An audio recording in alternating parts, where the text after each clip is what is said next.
Right. Hello, everyone. For this recording, I will be continuing our discussion on the Chapter 3 topic for readings in the Philippine history for midterms. Okay? So, after the death of Magellan in the Battle of Mactan, Spanish government tried to send many expeditions going back to the Philippines for it to officially colonize the island. Pero the many expeditions have failed to totally control the Philippines after 40 years. So sa 40 years na yon, madaming ipinadala ang Spanish government just to control the Philippines. Okay? Isa sa mga ito ay yung failed expedition ni Ruy Lopez de Villalobos. He was supported or commissioned by the Viceroy of the New Spain in Mexico in USA, I mean Mexico in America, kasi ang Mexico ay colony din ng Spaniards during that time, just to colonize the island or the Isla de San Lazaro, which is the name given by Magellan to the Philippines when he went to this country. Okay? So this expedition is for the Spain to solidify its claim to the Philippines under the new treaty signed by Spain with Portugal, the Treaty of Zaragoza. Kasi sabi nga natin, di ba, hindi nasunod yung patakaran doon sa naunang treaty na sinainan ng dalawang country, which is the Treaty of Tordesillas. Kaya gumawa sila ng bago, the Treaty of Zaragoza. So while Villalobos was exploring the Philippines, he named the islands of Samar and Leyte as Las Islas Filipinas to honor the prince which later became the king of the Spain, which is King Philip II. So kung titingnan natin, ang unang pangalan na ibinigay ng mga Spaniards sa atin, particularly by Magellan, was Las Islas de San Lazaro. And then Villalobos came and he called the Philippines, or specifically Samar and Leyte, as Las Islas Filipinas. Okay? So after the failed expedition of Villalobos, here comes Miguel Lopez de Legazpi. So after that 40 years na nabanggit ko kanina, Miguel Lopez de Legazpi returned to the Philippines in 1565 and he successfully controlled the Philippines and established the first permanent Spanish settlement in Cebu. Okay? And then after Cebu, he tried to control the other islands of the Philippines up until he reached Manila in 1571. So medyo matagal din yung ginugol ni Miguel Lopez de Legazpi to totally control the Philippines. And that was the start of the 333 years of the Philippines as a colony of Spain. So dito po officially nag-start yung pagiging colony natin under the Spanish occupation. Okay? So that is because of Miguel Lopez de Legazpi.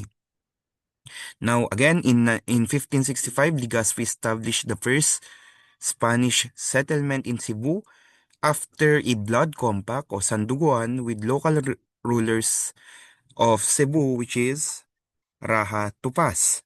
And by 1571, he sent his commander Martin de Goiti to Manila to try to establish alliances with the leaders during that time sa Maynila, which is Raha Sulaiman, Lakandula, and Raha Matanda. Raha Sulaiman was the Raha or the chieftain of Manila, while Lakandula was the leader of the biggest kingdom in Manila during that time, which is Tondo. And Raha Matanda was the overall leader of Luzon Island during that time. Okay? So lahat ito kinausap ni Goiti. And then, of course, these leaders resisted against the goal or against the initiative of Legazpi to control Manila under his or under the Spanish rule. And class, remember these three people or these three leaders are under the Moro religion. Okay? So, sila po ay under ng Sultanate of Sulu. Sultanate of Sulu was a very powerful maritime maritime force of the Philippines during that time. So before the Spanish came to the Philippines, may malakas na kingdom at gobyerno ang Pilipinas under the rule of the Sultanates of Sulu. Hindi lang po yun, hindi lang po Pilipinas ang hawak ng Sultanate of Sulu. Sultanate of Sulu also control some part of Malaysia and Borneo. Ganyan po kalawak ang influence ng Pilipinas before the Spanish came. But then again, um, the Legazpi tried to colonize the Philippines, and he successfully controlled Manila, which later on became the starting point of the pagdiminish ng force ng pwersa ng mga pwersa ng mga Pilipino against the foreign control. Okay? So, Legazpi founded the city of Manila on June 24, 1571, creating Cabildo or the municipal government in that area. Okay? So Legazpi became the first ever Spanish governor general of the Philippines and died in Manila a year after, 1572. Okay? So after defeating local forces, Legazpi declared Manila as the capital of the Spanish colony. Though ang Manila pa rin po ang capital ng Pilipinas kahit bago sakupin ni Legazpi ang Manila. Again Sultanate of Sulu ang capital pa ng Pilipinas during that time was Manila. It was the center of trade and commerce during that time before the Spanish officially colonized the Philippines. So in the other parts of the Philippines, some welcomed the Spaniards due to alliances, sandugoan, trade opportunities, and protection from their rival tribes. But some resisted in the colonization, particularly in the Muslim communities in Mindanao and Sulu. Since malakas, sabi ko 'di ba kanina, malakas po yung pwersa natin sa Mindanao since doon po yung sentro ng kingdom ng Sultanate of Sulu. Madami pong mga Moro people o Muslim people ang nag-resist against the influence of the Spanish, and did they successfully defended the Mindanao? Some parts of Mindanao was placed under the control of the Spanish, pero marami sa places sa Mindanao were able to prevent the colonization. Okay? So Spain did not fully colonize the Moros of Mindanao despite centuries of conflict. The Spanish failed to conquer the Moro Sultanates, which successfully resisted Spanish rule and maintained their autonomy. Okay? Pero hindi po buong Mindanao ay na-resist yung Spanish rule. Some parts were were able were s- tawag nito? Were placed under the control of the Spanish, pero most of the parts of Mindanao successfully resisted. Okay? So Spain colonized the Philippines for again 333 years from the establishment of the first Spanish settlement in 1565 up until its end in 1898 when the Spanish government sold the Philippines to America for 20 million Mexican peso. 'Di ba? Yung pinagbili tayo ng mga Spanish sa Amerika sa Treaty of Paris. Kung maalala niyo pa yung lesson niyo sa elementary. So, during these 333 years, marami pong mga revolutions or revolts ang naganap against the Spanish rule. Siyempre, ang pinakasikat dyan ay yung Katipunan or the KKK. It's led by Andres Bonifacio. And of course, the Revolutionary Army led by Emilio Aguinaldo. But aside from these two massive revolutions, we also have small revolutions led by different native people or Indios. First, we have here the Gohoy Revolution. The Gohoy Revolt was the longest revolution in all the revolution in the Philippine history. Okay? Bakit ba nagkaroon ng Daguhoy Revolution? It is because the brother of Francisco Dagohoy, which is the leader of this revolution, yung brother niya ay hindi pinayagang magkaroon ng Christian burial o hindi po binasbasan ng pare, Spanish priest, yung kapatid ni Dagohoy, ni Francisco. Kaya ito nagalit. So aside from that, yung abuses, yung maltreatment against the Filipinos, yun po yung nag-ignite kay Francisco Dagohoy na simulan yung longest revolution in the history. Okay? We also have Sumuroy Revolt, which happened or held at Samar in Visayas. Ito ay nangyari naman because of polo y serbisyo o yung forced labor na tinatawag during that time.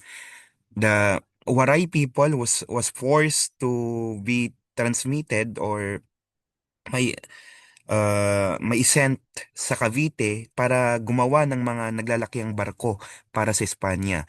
Ito ay kinagalit ng mga ng mga Waray people kasi they do not like to leave their place. Okay? So, yun yung naging dahilan kung bakit nagkaroon ng revolution na ito. And of course, we have our very own Silang Revolution led by Diego Silang. So, bakit naman ito nangyari? Diego Silang was actually a messenger and an assistant of a Spanish priest. And because of that, he became exposed with the different maltreatment, abuses na ginagawa hindi lang ng mga praile, but even the government officials against the Ilocanos during that time. So he decided or he planned to initiate a revolution against the Spanish, and he wanted that all the government officials and even the Catholic Church must be led by Ilocano people. He wants to free Ilocos from the from the control of the Spanish, okay? So, of course, alam naman natin hindi siya nagtagumpay and he was replaced by his wife, which is Gabriela Silang. Okay? So, these many revolutions and this revolutions, revolts, resistance was never been successful, pero may mga labanan o may mga resistance na nagtagumpay, pero it's not enough for us to be freed and to be freed by the Spanish control, okay? So sa tagal-tagal ng pagkakakontrol ng Spanish sa atin, marami sa mga indigenous communities o people, IPs natin ang pumunta sa mga malalalim o kasulok-sulukang parte ng mga bundok para magtago dahil ayaw nilang tanggapin ang Christianity at mapasailalim sa kamay ng mga Espanyol, okay? So karamihan po sa mga indigenous communities natin ay makikita natin sa bundok because they fled to these areas for them to hide and to be free against the control of the foreign invaders, okay? So hindi lang during the Spanish control, also during the American and the Japanese occupation. Now, we proceed to the galleon trade. It's a very important aspect of our history, especially during the Spanish period. So, ano ba nangyari dito sa galleon trade? Galleon trade was the reason why we have connection with the American country, especially in Mexico. So, the galleon trade connected the Philippines to the Americas and bolstered the economy of the colonial government. The main source, this was the main source of income of Spain in the Philippines. Ano bang meron dito sa galleon trade? Mexico was also a colony of the Spain. And through this galleon trade, nagkaroon tayo ng direct trading system with Mexico. And Acapulco was the capital of Mexico during that time, okay? And Manila is the capital of the Philippines. So in this galleon trade, galleon was the term they use for those ships. Like you can see in the picture, yung ship na yan na malaki ng Spania, yan po yung natawag nating galleon trade. So, um, Spain controlled the trading system of the Philippines by just allowing two ships na dumaong sa Maynila, and that is the galleon ship from Manila to Acapulco and Acapulco to Manila. So itong mga ships na to, naglalaman ito ng mga goods na kailangan ng Espanya in both of its colony. Okay? So hindi lang 'yon. Sa galleon trade din, nagkaroon ng monopoly ng tabako. So yung under the reign of the governor general during that time, monopolize nila yung tobacco industry sa Pilipinas. Pag sinabi nating monopolize, hindi nila inalaw yung mga ibang mga individuals na magtanim ng tobacco aside from the different provinces that they have selected or designated. And what are these provinces? We have Cagayan Valley, Ilocos Norte, Ilocos Sur, La Union, Isabela, Abara, Nueva Ecija, and Marinduque. So itong mga provinces na ito, sila lang yung pinayagan ng gobyerno na magtanim ng tabako. And the other provinces of the Philippines, they were not allowed. And in these provinces, tabako lang po yung pinapayagang itanim ng mga local farmers dito. Kaya kung makikita ninyo, dito sa mga provinces na nabanggit ko, karamihan sa mga plants o crops na tinatanim nila are tobacco and not corns, not rice. Because dito lang sa places na ito, nagkaroon ng monopoly ng tobacco, okay?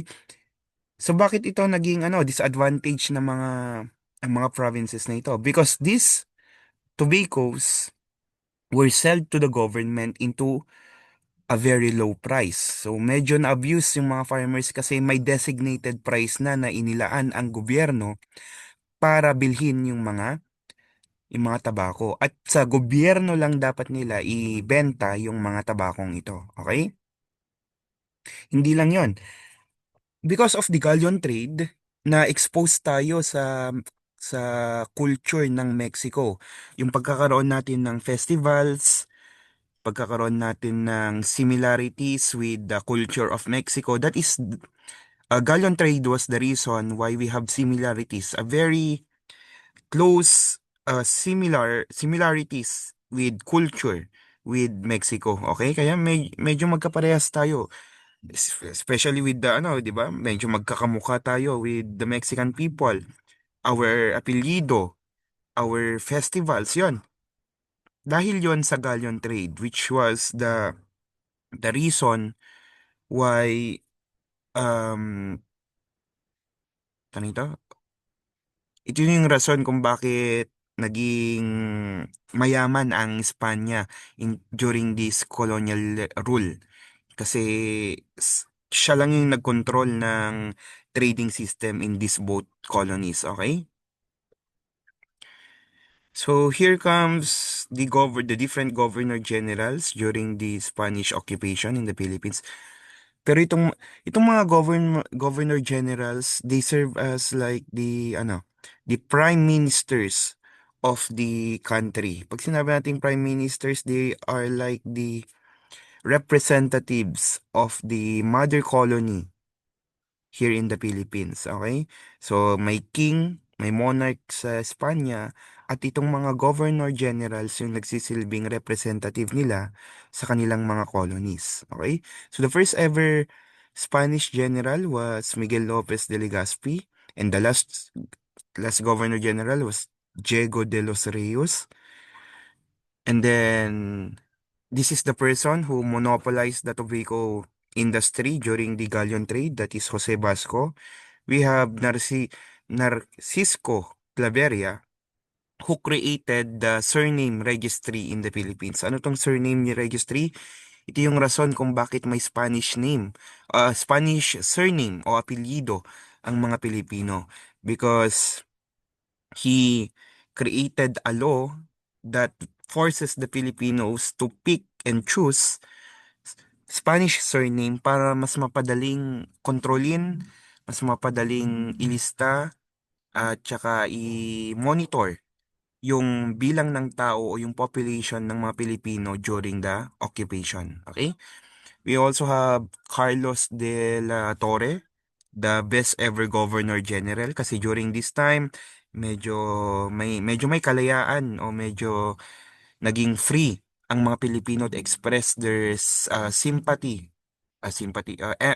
their yeah sympathy and their to voice out what they need towards the Spanish government. Okay? So medyo nagkaroon ng ng konting kaginhawaan during the rule of Carlos de la Torre. And then we have Rafael de Izquierda, the worst governor general because of maltreatment, abuses, and during this time, nagkaroon ng Cavite Mutiny, which is a very, very important um, event in our Philippine history. I will explain this in the next meeting, okay? And during his rule, dito din na-execute ang tatlong paring martir, Dagomburza. And then we have Camilo Polavieja, which is the general during the execution of Rizal. Ang importanteng tandaan nyo lang dito is Miguel Lopez de Legazpi, we have Miss Guerra, Claveria. Okay? Now, what are the reasons why the Filipino resisted against the Spanish government? Ano yung mga rason kung bakit nag-alsa o nag-revolt ang mga Filipino against the Spanish government aside from what I have mentioned a while back? First, for 333 years, we experience phylocracy, a term used by Marcelo H. Del Pilar to describe the immense power and effect, the immense power and the abusive rule of the friars, especially this type of friars during the Spanish occupation. So these friars control the education, they have influence in local administration, in the government, the collection of tax, and even influencing the opinion and the mindset of the normal Filipinos through sermons and confessions. So ginagamit nila yung homily nila to influence and shape the mindset of the Filipinos to love and to not resist against the Spanish colony. Spanish rule rather. Okay? That's phylocracy. So kung nakapanood na kayo ng mga ng mga series, movies na nagpapakita, nagde-depict ng behavior and the abuses of the priors. Ganun po kasasama o kasasama yung budhi ng mga friars even though sila yung leader ng Catholic Church. Then we have encomienda. Encomienda system was the feudalism system of the Philippines. Pag sinabi natin feudalism, it is where knight, alam mo yung mga knight, yung mga nakasuot ng armor sa Europe, yung mga yan, they they are protecting the local people, but may kapalit. Ang kapalit nito, the local people will provide food, provide land to the knight, and the knight, as a payment, he will protect the land against its rival or yung mga invaders na maaring sumakop dun sa land. Ganito po yung yung encomienda system. Pag sinabi natin encomienda, it is the granting of lands and tributes towards important people or Spanish soldier during the Spanish occupation. So bakit ba binigyan ng mga lupain at saka mga pera itong mga na to, Spanish soldier? Because these soldiers help the Spanish government to colonize the country. So yung mga binibigyan ng land ay yung mga soldier na may malaking contribution during the colonization of the Spain to the Philippines. Okay? So tinatawag sila as encomienderos. Okay? Encomienderos. So yung mga lands na napili ng Spanish government ibigay sa mga soldiers na ito o officials ay yung mga lands na pagmamayari ng mga indigenous people. So, yung ipinangako nila sa indigenous people in exchange of protection, the indigenous or the native people will pay tribute such as gold, food, clothes dun sa mga encomenderos na ito at saka magtratrabaho sila ng walang bayad. Okay? So ito yung isang abuse na naranasan ng mga indigenous communities natin during the Spanish rule. Then we have tribute or tributo. This is the tax that is being paid by all the native Filipinos. Pag sinabi nating tribute, it's like the payment of the native people to the Spanish government. Pag sinabi nating tribute, 'di ba? Parang ano ba yung term nila? Um parang alay natin dun sa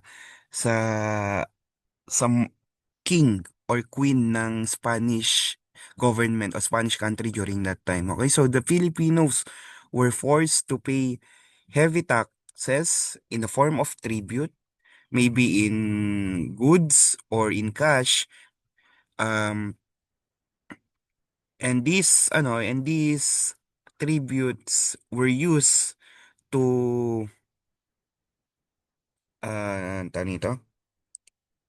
They were used to fund the different public projects na ginagawa ng Spanish government dun sa kanilang country and not here in the Philippines, okay? And this tribute o tributo, ginawa ito o naging um, sedula in the later period, okay? So from tributo, ginawa ito as sedula, which is yung meron tayo ngayon, the Community Tax Certificate. Okay, ito din yung pinunit ni Andres Bonifacio as a symbol of the resistance or defiance against the Spanish rule.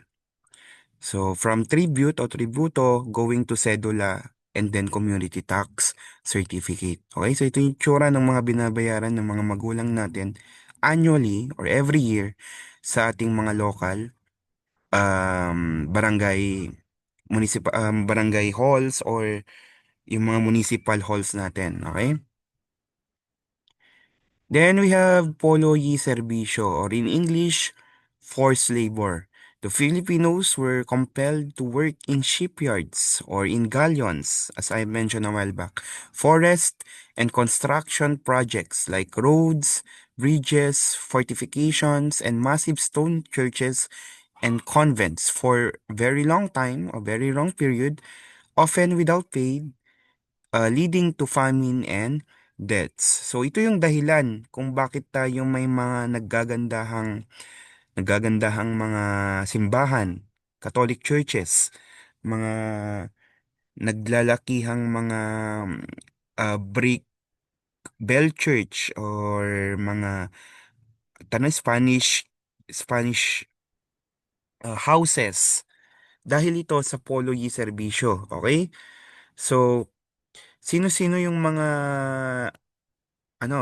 sapilitang pinagtatrabaho with this polo y serbisyo? Lahat po ng mga lalaki edad 16 to 60 years old are required to work for 40 days every year all throughout their life, okay? So, 16 to 60 years old for 40 days a year yung sapilitang pagtratrabaho. Usually without pay o hindi binabayaran yung mga nagtratrabaho dito. Okay? So, this is one of the abuses of the Spanish government during that time. Polo y serbisyo, forced labor. Another one is the social stratification. Pag sinabi nating social stratification, the social class, the social hierarchy according to the racial status of individuals. Okay, so first in line at the top of the pyramid are the Peninsulares. These are the full-blooded Spaniards born in the in the mother colony, which is in Spain. Okay? Next are the insulares. Insulares, these are the full blooded Spaniards born in the Philippines. Okay? Mga Espanyol na sinilang sa Pilipinas o isinilang sa colony ng Espanya. Okay? Then, wag niyo munang pansinin yung mga nasa palagitnaan. Importante yung Peninsulares, Insulares, followed by Mestizo. Mestizo, these are Spanish people with the blood of other races. Like for example, Spanish Filipino, Spanish Chinese, Spanish Malaysian. So may lahi silang Austronesian. Pag sinabi nating Austronesian, mga bansa na nasa Southeast Asia. Okay? Example, in Taiwan, pababa, Philippines, Indonesia, Malaysia, etc. Yan po yung part ng Austronesian. Okay? And then, followed by Sangley. Sangley are the full-blooded Chinese. Okay? Usually, sa ibang mga references, yung Sangley nasa baba ng Indio, pero dito sa image na to, Sangley comes first before the Indio. Who are the Indios? These are the full-blooded Austronesians, or in short, full-blooded Filipinos. Okay? Sa pinakababa, these are the Negrito o yung mga indigenous communities natin. Okay?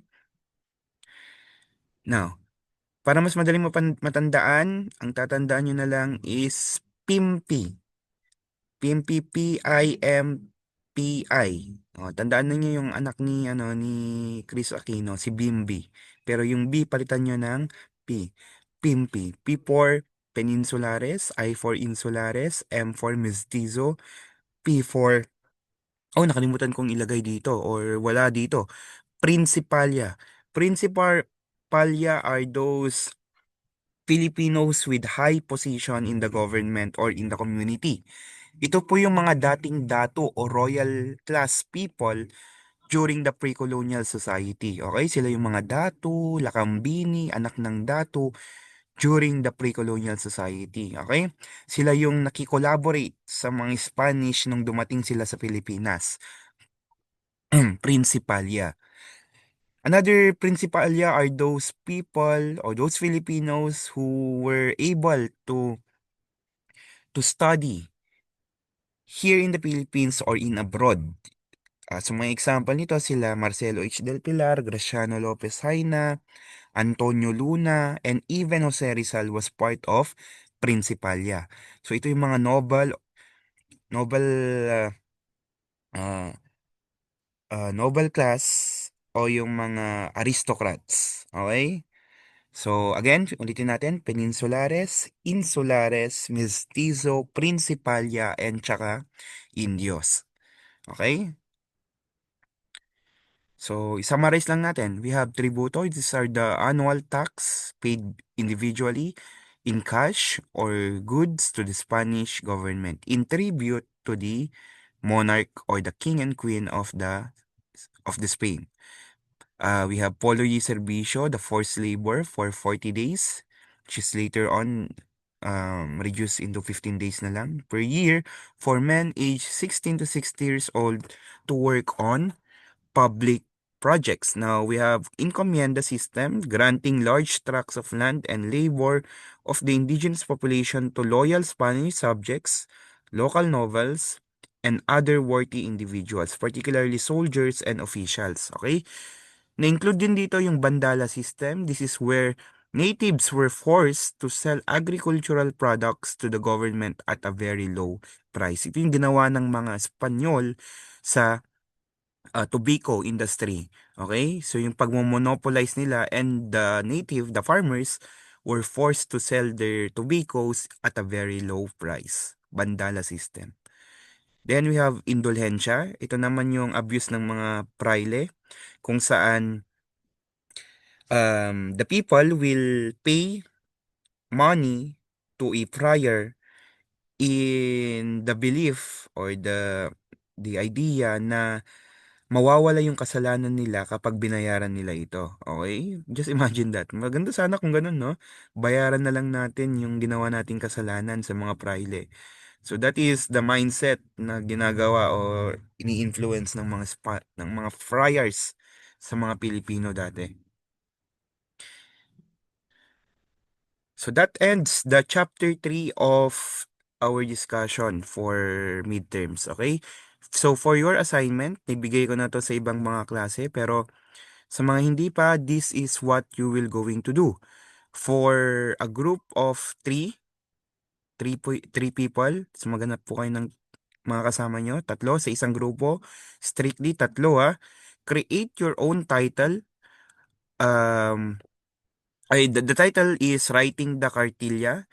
The Cartilla was the guidebook of the Katipunan that that reflects the moral codes, the ethical guidelines of the Katipunan during the revolution. Okay, so you will be rewriting this cartilla, but you will create your own title.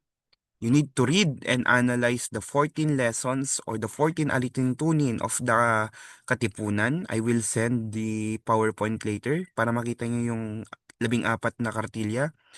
And then create your own cartilla by translating, translating or remaking each item using modern language. Like for example, in alituntunin number 6, ang sabi doon, sa taong may hiya, salitay panunumpa.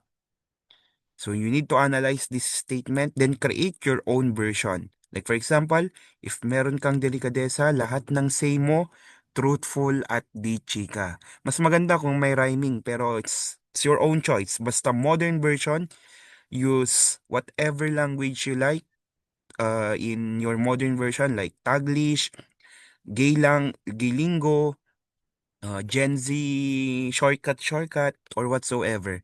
You don't need to have explanation in your one whole sheet of paper. The thing that I want to say there is the original cartilla and then your modern version. Okay? So tatlo kayo sa grupo. If you have any question, base, if you have any question on this activity, just message in our GC.